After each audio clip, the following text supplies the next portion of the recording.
Sakal Gunaarnavasya Vande Guru Sri Charanarabindam.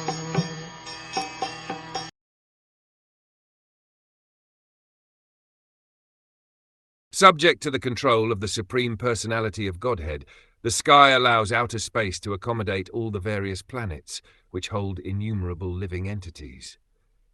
The total universal body expands with its 7 coverings under his supreme control.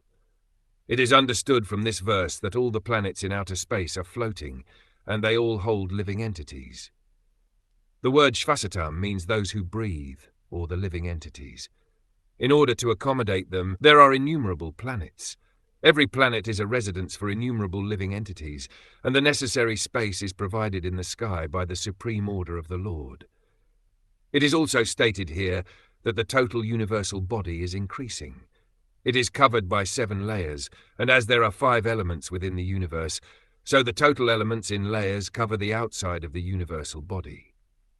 The first layer is of earth, and it is 10 times greater in size than the space within the universe. The second layer is water, and that is 10 times greater than the earthly layer. The third covering is fire, which is 10 times greater than the water covering. In this way, each layer is 10 times greater than the previous one.